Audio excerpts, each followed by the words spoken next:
Hey, welcome back.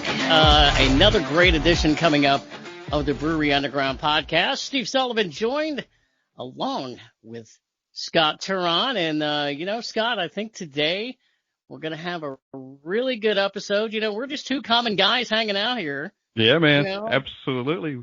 Yeah. We're just regular old Joes, man, or regular old Johns. just regular guys. And, it kind of goes into the theme today because we have a very good guest, and we're very excited to have him.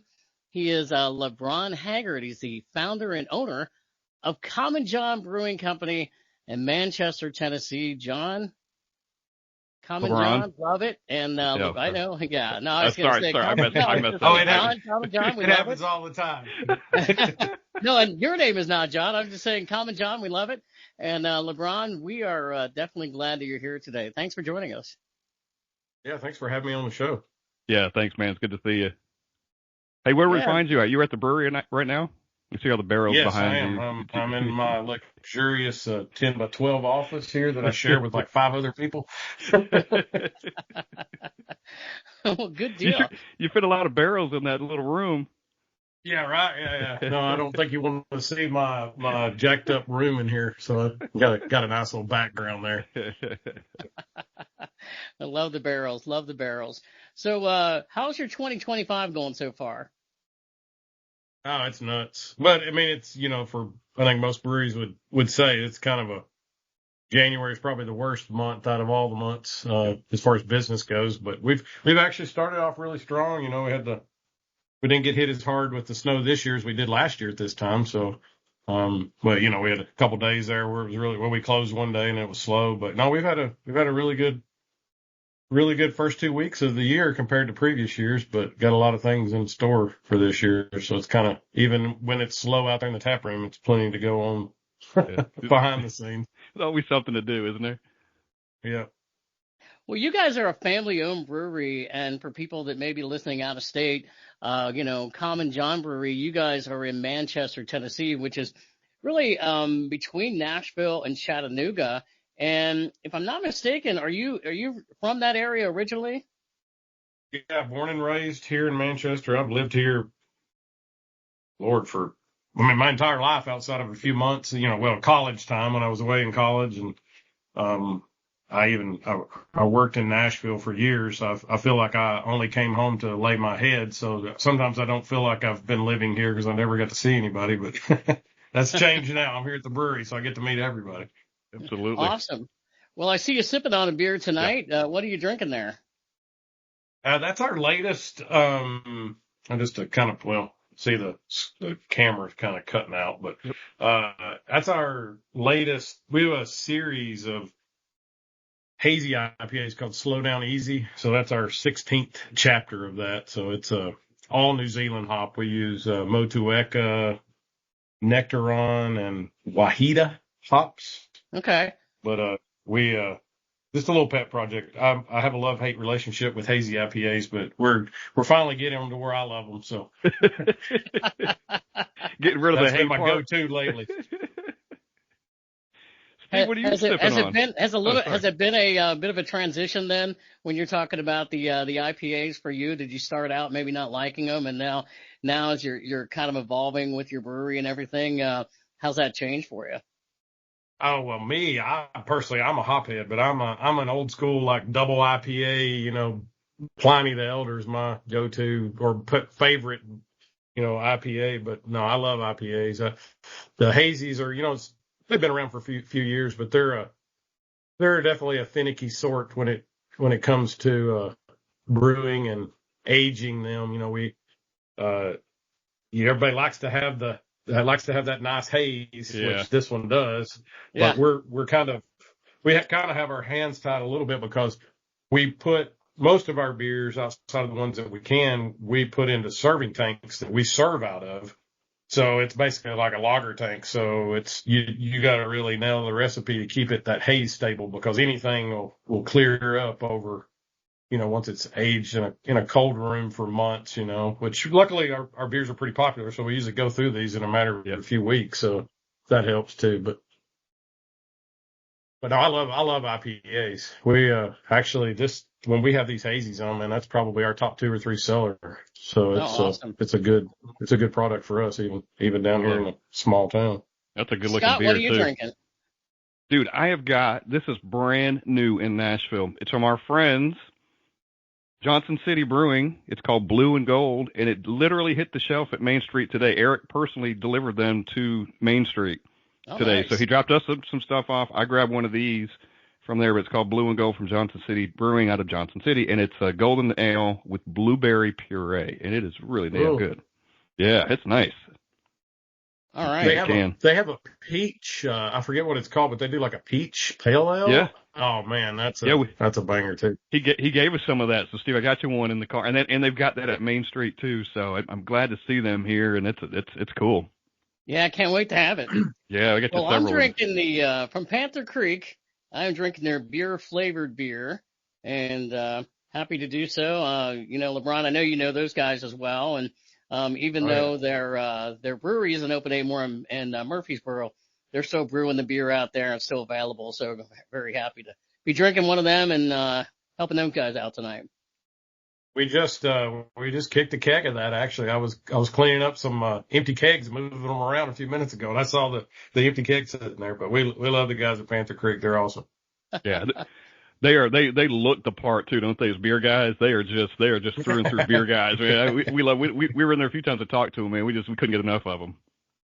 Yeah, they're awesome. Well, that's the only brewery I think that we've done 2 collabs with. We've done, I don't know, 6 or 8 collabs, and we've done 2 of them with those guys. Awesome. Well, we want to talk a little bit about your brewery, and I love the fact that you're family owned, and you said, you're from there, so you have roots in the whole area. How many family members are involved now in your brewery? Oh Lord, that's a good question. I mean, it's so, and I don't know how much time y'all got, but I could spend forever talking about this, so I'll try to keep everything short. But no, there's, as far as like the actual business owners, it's myself and my aunt. Her name's Renee. We call her my sister aunt because she's like just a few years older than me. So we kind of grew up together. She's my dad's youngest sister, and there's like 17, 18 years between them. And so, we kind of grew up together. When I was putting together the business plan, she asked about it, and then she was like, "Hey, do you need anybody to be involved? I'd like to, I'm looking to get out of her work and invest in something." And I was like, well, I really don't want anybody, but, it's nice, you want to, it's your vision you want to control. I said, but, you're one of those folks that, I could trust with my life. So, I need some extra money. And she came on board, and now she's retired from her.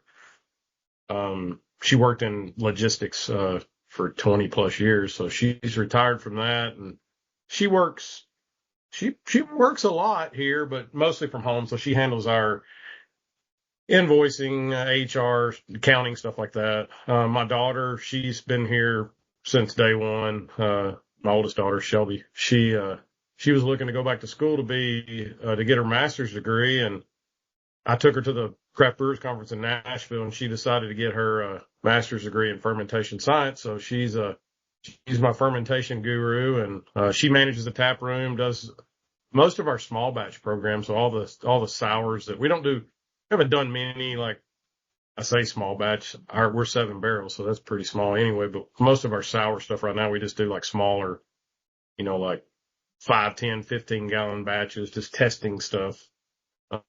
We've been blessed in a way because we're kind of strapped on doing a whole lot of new stuff because we got a few beers that they move so quickly that it kind of ties up a lot of our production. But yeah, she's here. I've got several family members that work part-time just helping out here. My brother-in-law does a lot of maintenance stuff for us. My wife and her sister, they work behind the bar when we need them to. Just recently, my daughter's husband, he's a creative guru, and he's been involved with us since the very beginning. I've got a few guys that we homebrewed with, and they're all involved in some capacity. Actually, all of them are here full-time working. I got one guy that works part-time. He's still pulling a corporate job, and I'm hoping to bring him in pretty soon. But pretty much all the guys that were involved in our, the home brewing and getting this going are now here working in some capacity. How cool is that, though? I mean, when you first started to now, I mean, did you expect it would be this kind of an effort from, the people that you're around all the time anyway? So you guys are brewing beer together.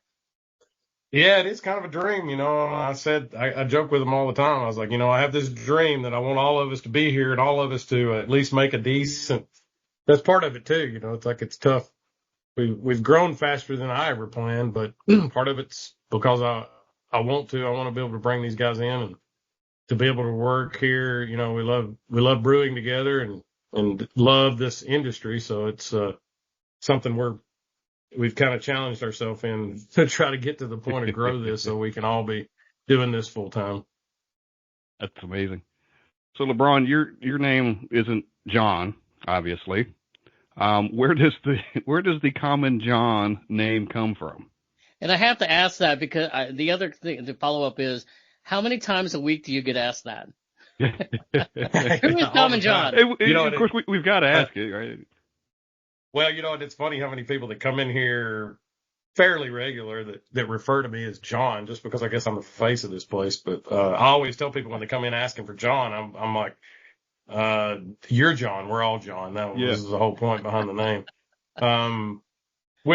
I think every brewery owner or founder or anybody that's actively involved in brewing can kind of tell you naming is tough when it comes to naming beers or even naming the brewery. And when I first said, let's go we've been talking about it for several years, but around early 2016, my wife was kind of like, you're going to either have to do this or quit talking about it kind of thing. So I was like, okay, I'm going to Washington, D.C. to go to CBC and figure out what I got to do to start this brewery. And one of the first classes that I went to was about, what would you do differently? And one of the guest speakers was talking about they spent all this time. They came up with a brewery name. They got ready to open and they got a cease and desist because they picked a name that somebody else had already trademarked.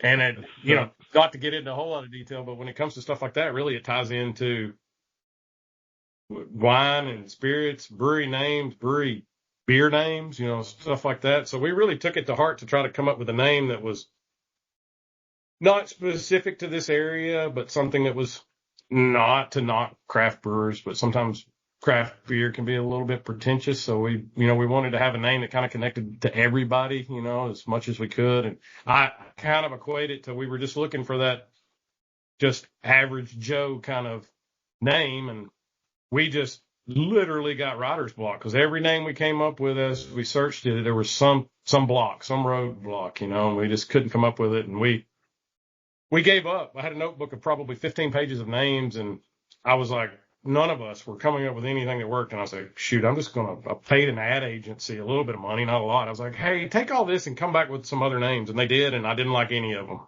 It's like, this isn't going to work. And then literally that a week before that, I had went to a little concert that they have before Bonnaroo here, and I ran into a buddy of mine that I used to work with, and his son, hadn't seen him in 15 years, and his son had went from being in middle school to have graduated from college and was a pharmacist and playing in a band. And they played this song at this little concert before Bonnaroo. And I heard him sing it, and I was like, man, I really liked that song, but I couldn't hear what they were singing about. Well, then they had won a competition to play at Bonnaroo the next week. So we'd go over in the middle of the day to this little concert, like little tent that they're playing at. And I walk up to him and I'm like, hey, I was listening to the song you were playing, and I was like really into it. And I was like, I described his, his emotions and, all this kind of stuff. And he's like, oh, that's a new song that we just dropped for Bonnaroo. It's called Common John. And I was like, that's a brewery name right there. I love it. And, so he only mentions Common John, I think, one time in the song, and it's like the first line, and it says that, it was decided by the priest, I'm just a common John digging holes in the dirt. And I had already, prior to this, had told my wife, I was like, I'm tired of the corporate grind. I said, my dad, he does excavation work. I said, I'm just literally to the point where I'm ready to give up on this and just come back home and just dig holes in the dirt with my dad. And then we saw this song came up, and I'm like, this is the name. This is perfect, And so we submitted it, got a trademark for it, and talked to the band members about what we were wanting to do. Of course, we didn't need to get approval because it's a completely different industry, and but they were like totally on board. Like, this is the most awesome thing that's ever happened to us, with somebody naming, a business after one of our songs. So That's cool. Have they been to the brewery? oh yeah, they actually Yeah. played the first 2 years for our anniversary. I think they played 2 or 3 times, I think now. But yeah, he comes through. He lives in Nashville, but he and they're still playing music. Their band is actually playing at the Basement coming up here in a couple of weeks. But they're called the Creature Comfort Band, is the name of the band. Cool. I think it is funny when you think about, here you are, a brewer, and you're starting out in your garage just brewing beer, thinking we're going to open up a brewery, and the last thing maybe you're thinking about, I mean, you're thinking about what we're going to name it, but how complicated it's going to be just to come up with a name. And as you said, you got to be careful, because it could be already trademarked somewhere else, and those maybe not be the kind of things you think about in the beginning. But no, and you don't. And the other thing is, like, I didn't get into this for this to be some prestige worldwide thing, But you also got to you need to plan, for that, because if you end up growing and into other states and somebody has it locked down, it could hurt your growth. And if you have to go back and retool and rebrand, that's not a good thing either. I'm an engineer by trade, but I'm not creative when it comes to stuff like that, but I am a consumer. So I always said I found people smarter than me to help with all that stuff, because time and time again, I would pass over beers on the shelves that were amazing beers just because they visually didn't appeal to me. So we really, with all the delays, and gosh, from the time we said go, it was 3 years before we found a place, and we came up with the name a year into it almost. And because of all the delays, it gave us time to kind of build our brand and, get all of our branding guidelines and graphics and stuff like that nailed down. So we really were able to hit the ground running. So that's one thing I always tell the guys that I talk to, and I try to help out as much as I can with breweries starting out, just giving them feedback on things. And I said, that's one thing you cannot take for granted, because Lord, I think my budget that I originally set for selling merchandise, I think we averaged selling that in just a matter of a few days versus what I had budgeted for a month, because people love buying brewery merchandise. So. Yeah, absolutely. Was Manchester always going to be the spot? Obviously, you're from there, you live there, you'd want it to be there, or did you look at other places too? No, it was it was going to be Manchester. That's where we're from, and I'm sure you guys don't know, but I mean, Manchester's kind of a pass-through town. We're halfway between Chattanooga and Nashville. And at one point, there used to be this thing where we had like the most number of hotel rooms per capita anywhere in like the Southeast or something, because so many hotels around here. Yep. But we just, growing up here, that was part of the motivation. Was I love the brewing because of the technical side. And then also I was one of those weirdos that aren't like a lot of engineers. I do like the sales and, the customer side of it as well. So I wanted something for our town. We always went somewhere else. Like we would go to Tullahoma, McMinnville, or Murfreesboro. Mm-hmm. Back in the day, it was Hickory Hollow. We would go there to do shopping. Everybody went somewhere else to do something. There wasn't a lot to do here. And we, after I started home brewing in 08, 09, and then in the early 2010s, I traveled a lot with work. And one of the guys that worked with me, he loved craft beer. And we would go to all these breweries and places and check different things out. And then I would come home and I'd load my wife up and we'd go on weekend trips and we'd go to these breweries, and we would go to a brewery in a town that's a fraction of the size of Manchester. And it just had this awesome atmosphere, almost like the Cheers vibe where, it was just, that was the hangout for that town. And I'm like, there's no reason this can't work in our town, especially with us being there, growing up there. So it was never a question with us about where we were going to be. It was going to be somewhere here in Manchester. We were really blessed to find the location we got, because it could not be any better. I You think it's a literally, fantastic story that you yeah. all have. I mean, being from there and now you're opening up, you opened up a brewery years ago and how successful it is. And, are there a lot of people that that have lived there for a long time that you see quite often now that, come to your brewery? Yeah, it's almost like a class reunion. I see people, that I hadn't seen. It's funny because I'll see people like, man, I haven't seen you since high school. Where have you been? They're like, been living here my entire life. We don't even see each other. You run into somebody at Walmart. But yeah, it's crazy. And the biggest compliment that I get is when I hear from people like, man, this is what our town needed. Or, I hear somebody from, say, Tullahoma or one of the towns that we used to always go to when I was a kid for something that come here and they're like, man, I wish we had this in this town, or in our town. So I was like, I did this because I wanted this in our town and I didn't have to go to your town. So You literally did the thing. You built it and they came. yeah, exactly. Yeah. It's kind of crazy. I think my old man, if you talked to him a few years ago, he wouldn't tell me, but he was telling my aunt behind the scenes. He's like, I can't believe he's going to leave his job of 20 plus years to start a brewery. What's he thinking? What's he saying now? Oh, he likes telling that story now. That's for sure. Yeah, because you're successful. I mean, I came across you guys for the first time. We were leaving Jack Daniels, the Jack Daniels tour, and it was, I don't even know what it was, and we were ready to go. It was kind of early in the day. We were ready to go do something else, and we kind of got on our phones and like, hey, what's around here? Kind of anything before we get back to Nashville. And you guys came up on our radar somehow, and we're like, well, let's head out this way and let's go check it out. And I don't know how it took us, but it was a very rural path to get there from where we were going. And I swear to God, I was like, are we going to John's house? Because it was rural as hell. I'm not kidding. Like, I get more and more rural, and all of a sudden we get there, and this beautiful building opens up to us, and we're like, holy shit! And we love it, dude. We've brought people out there that weren't beer drinkers, and they came out there for my birthday, and people came with us that weren't beer drinkers, and they loved it. They were praising about it, weren't they, Steve? They were like, man, this place is amazing. It's awesome, and with the patio and in the tap room, it's just a beautiful spot. Yeah, I have to echo that, man. So, when I went there last April and I was like, why have I not been here yet?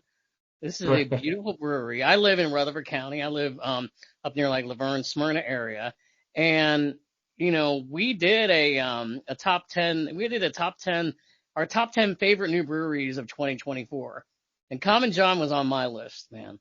LeBron, I think it's a great place. In fact, before we started recording, I had some of your beer just the other day. I was at Mr. Brews with Rich from the Foamy Heads podcast. Oh, yeah. And I had your Lardy Lager and also the Straight and Narrow Blonde, and both of them were fantastic. And so I was like, I got to do a little more market research before I do the podcast, man. I'm gonna drink a little more of your beer. Yeah, we're starting to branch out a little bit. We've kind of grown gradually. Well, I wouldn't say gradually. It's way faster than I would have thought. But I think now we're in, I don't know, 5 or 6 like draft spots in Murfreesboro, as well as we've got 4 of our cores that we have in cans now. So we're at several of the liquor stores there. So we've kind of gradually branched out there as our capacity has grown some. So Your website's got a really good spot. It says Beer Finder. It lists a whole bunch of places where you can find your stuff.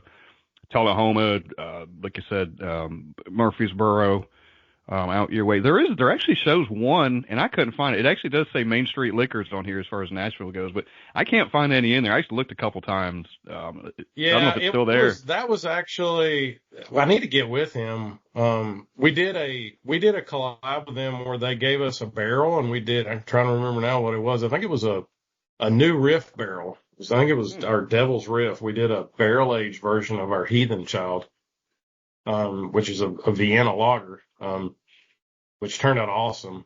Surprisingly enough, not many people do that, but that style of beer just picks up the barrel character and the bourbon whiskey character very well, much better than like a dark stout or something. But yeah, we haven't. I need to get with him and see if he wants to pick up some beer. But we've got him on there just because he's one of our accounts. It kind of ties in with the way we have active accounts, but we haven't had beer there now in probably over a year, I would imagine. But Yeah, I'm there at least twice a week. Main Street, I work near there, so if I need to reload, I just stop in there like I did today and got a bunch of stuff. So yeah, if you were in there, man, I totally get it. Yeah, they're great. I love them. We go there all the time. I didn't go in there, but we were just up this weekend and stopped by. We were going to go to Crazy Gnome, but they were closed, so we went over to Smith and Lent. So I'm very familiar with that area. And I've had Heathen Child, by the way. Another good beer of yours. Yeah, good. Yeah, it's that's our top now. I mean, Straight and Narrow is our, I tell people too, like we're in a rural area, so we kind of tried to, I guess for the whole year prior to us opening this, me and my buddies brewed 51 or 52 different beers in 1 year on our homebrew system. So we weren't brewing every week. We were brewing double batches sometimes, but I call it, my dad works construction. He's big into tractor pulling and stuff, but I call it my tractor pulling beer, like my Miller Bush Light killer, so we really, and the funny thing was I always wanted this beer to be a lager, but when we first started brewing, I said, I'm just going to do like a light, we call it a golden ale, but it's basically like a golden cream blonde ale. It's kind of a hybrid of all of those, but, we brewed out of that 50 batches. I bet half of them almost were just light beers, just us trying it out and giving it to them. Like, hey, do you like this one? What about this one? And when we first opened here, our first batch, I just took that base recipe with an ale yeast. I was like, I'm gonna try to make a beer that's about the simplest I can make a beer. Because I was expecting to dump it down the drain, being the first one on the commercial system, and it took off. We called it a summer ale when we first released it, just generically, and everybody loved it so much. And I had that name, Straight and Narrow, kind of already earmarked as kind of our flagship. And I always wanted it to be a lager, but it took off so well that people just, they would have rioted it if I if I changed it. So I've got to keep it now. But Heathen was our second. That's the second. Our two top selling beers are the first two beers we ever brewed on our system, and they are almost identical recipe to what they were when we first brewed them, other than just us tweaking it to try to maximize the volume and stuff that we get out of it. There's very little different about those two beers than when we first brewed them. That's amazing. It's amazing. What are some of the other core beers that you've got? This is, I was mentioning Straight and Narrow. I brought a can of it in. So that's our flagship light beer. The Heathen Child, which is our Vienna lager. We also have, Universal Sound is our double Imperial IPA. So it's I wouldn't go so far as to call it like a West Coast. It's very West Coast when it comes to the hop profile, but it's a very light bodied beer. And it's the beer that I kind of brewed to be something similar to a Pliny the Elder. So it's 8%. Design wise, it's around 100 IBU. It does not drink that much. I would imagine that it probably, if we tested it, it wouldn't be anywhere near 100. But from a recipe design standpoint, it's a little over 100 IBUs. But it is a very clean drinking, dangerous 8% beer. So it's like an all Pilsner malt base. Just pretty thin as far as it's a drier beer, so it just finishes really clean. We use a really clean bittering hop, so it doesn't have that lingering West Coast bitterness that you get. So it's kind of almost like what you would consider well, the jury's out on exactly what it is, but kind of like a cold IPA. It's kind of designed like a Pilsner or a lager, but it's just really clean, But that's probably my all-time favorite beer that we have. And then we also can our porter. It's a kind of more of a drier, almost not quite as rounded and higher gravity, like finishing gravity as American porter. It's kind of leans a little bit more towards an English porter. It's a tad bit drier, but those are four of our cores. We also have one of my favorite styles is a Hefeweizen. It's called Blessing in Disguise, but we do that one. We don't have a can designed for it yet. We plan on canning it as well as our pale ale. It's just a traditional kind of very similar to Sierra Nevada pale ale called Damage Control. And we're moving a couple other beers into kind of cores. That Lottie Lottie has been a huge hit for us. We brew it with a New Zealand hop called Motueka, so it gives it like a nice lime character without having to add the lime to it. And then our black IPA is the one that I'm surprised we just sell a ton of it. Black IPAs don't get a lot of respect in the brewing world anymore. A lot of people don't brew them, but it's been a big hit for us. It's a shame because if I see a black IPA anywhere, I'm going for it. I'm like, Yeah. because you don't see them often enough, and they're usually 9 times out of 10 they're really good. Yeah, and that's a finicky beer too. It's to get that color and try to stay in something that tastes like an IPA. It's hard to not get those stout characters that you would for the darker grains. But I threw a friend of mine, I don't know if y'all know Art Whitaker at all, but he's big in the home brewing world and used to, he helps out with the guys at Cedar Glade quite a bit, but he hooked me up with Mitch Steele he used to be with Stone and now he's with, he's got his own brewery called New Realm down in Atlanta, but he's kind of the pioneer of that style and he helped me with the recipe design and stuff on it. So it's, that's one of my favorites as well. I saw where before you started your brewery, you were brewing beer in your garage. Is that right? Yeah.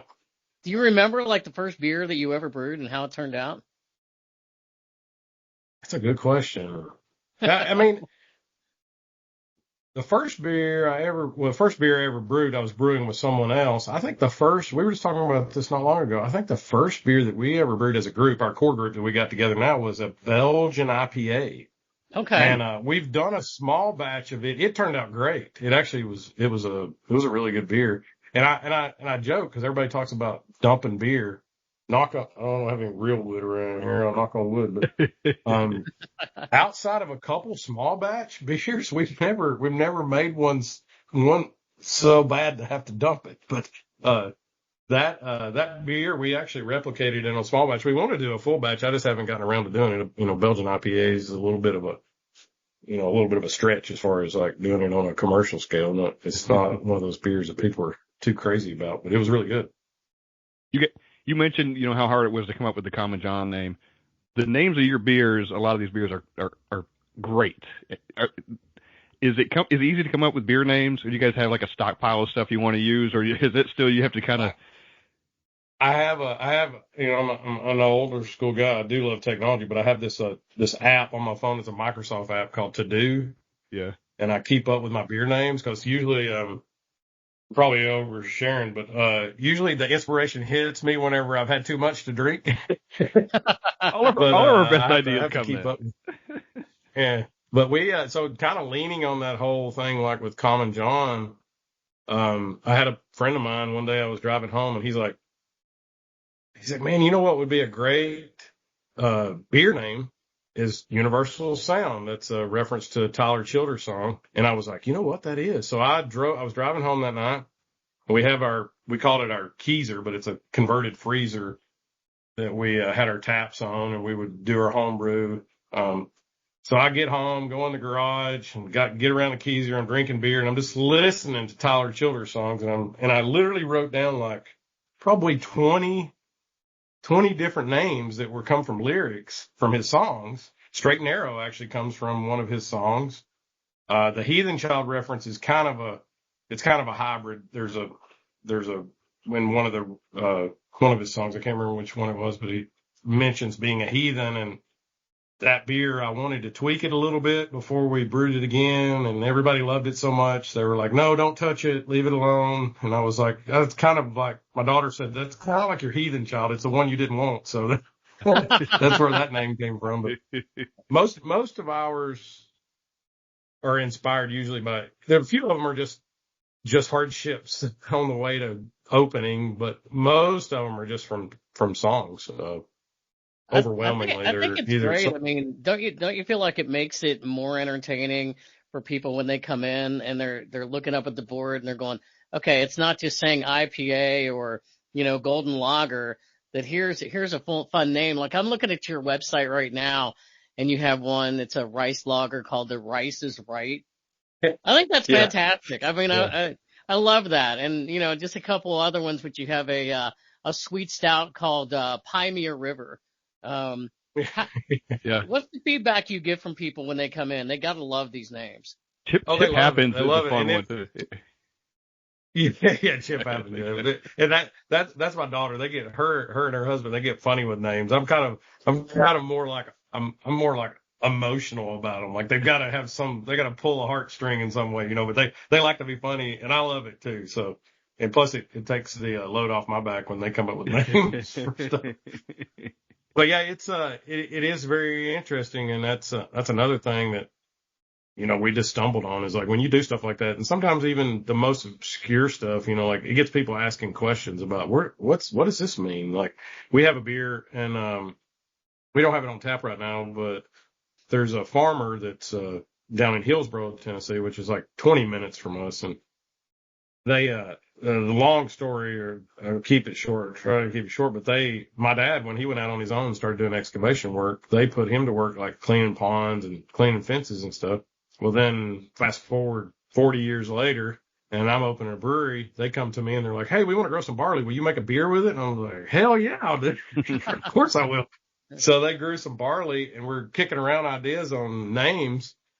And I was like, "Well, what do you call the farm?" And they're like, "Well, we just call it the Willis Farm." And I was like, "Yeah, they don't really have we call it the Willis." I think I generically called it the Willis Lager for a little while. And they said, "Well, they say there's one red light in Hillsborough, and we always just tell people, just go south of the red light." I'm like, "That's it. South of the red light. That's what we're going to call the beer." So people will come in, they're like, "What is the south of the red light?" It's like, the barley that's in this beer was grown in Hillsborough, just south of the red light. I love it. They're like, "Oh, I love it."